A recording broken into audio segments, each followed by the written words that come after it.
ایک دن امام جعفر صادق علیہ السلام نے ایک پتھر کی طرف اشارہ کر کے ابو شاکر سے کہا، تمہارے لیے یہ پتھر بے جان ہے، تم اس پتھر کے اندر کی حرکت کو محسوس نہیں کر سکتے۔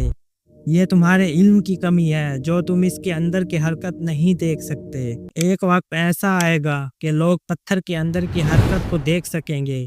18ویں سنچری میں ڈسکور کیا گیا کہ سب کچھ ایٹم سے بنا ہے اور ایٹم میں الیکٹرون نیوکلیئر کے اراؤنڈ حرکت کرتے ہیں۔ اب سوچیں، آج سے صدیوں پہلے ایک انسان ایٹم کے اندر نیوکلیئر کی حرکت کو بتا دے تو اس کا علم کس حد تک ہوگا۔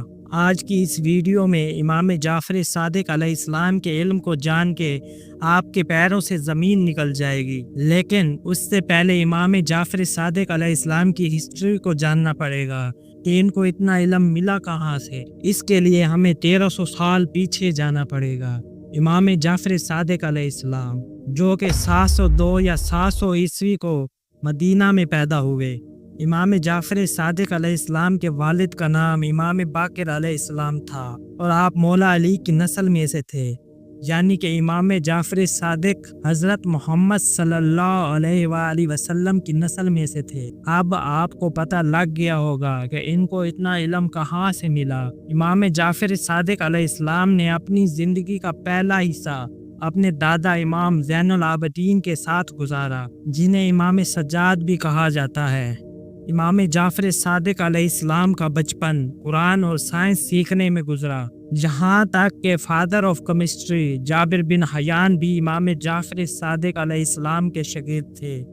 جابر بن حیان کے کارنامے آپ سے ڈھکے چھپے نہیں ہیں، اور سنیوں کے سب سے بڑے امام ابو حنیفہ بھی امام جعفر صادق علیہ السلام کے شاگرد ہیں۔ امام ابو حنیفہ اسلام کے بہت بڑے اسکالر ہیں۔ امام کے بہت سے شاگرد ہیں جو کہ فلسفر اور سائنٹسٹ بنے۔ امام جعفر صادق علیہ السلام نے تلوار نہیں اٹھائی، انہوں نے اپنی قلم اور علم سے اسلام کو پھیلایا۔ امام جعفر صادق علیہ السلام قرآن، سائنس اور طب کے ماسٹر تھے۔ کوئی ایسی بیماری نہ تھی جس کا علاج امام جعفر صادق علیہ السلام کے پاس نہ ہوتا۔ اگر آج کے دور میں امام جعفر صادق کی طب پر لکھی ہوئی کتاب موجود ہوتی تو دنیا میں کوئی بیماری نہ ہوتی۔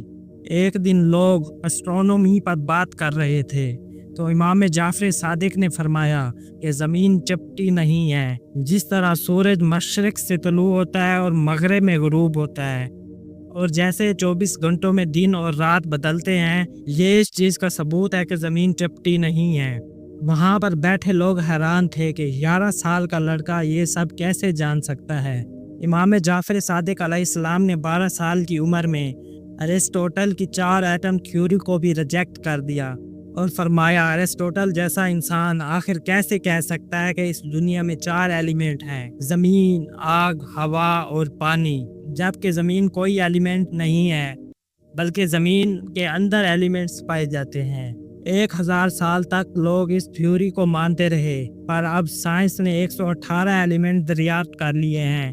اس سے ثابت ہوا کہ امام معصوم ہوتا ہے اور اس کی کہی ہوئی ہر بات سچ ہوتی ہے۔ مجھے لگتا ہے امام جعفر صادق علیہ السلام کے پاس جتنا علم تھا ان سے کسی نے اتنا پوچھا نہیں۔ اگر ان سے پوچھ لیا جاتا تو انسان کہاں سے کہاں پہنچ گیا ہوتا۔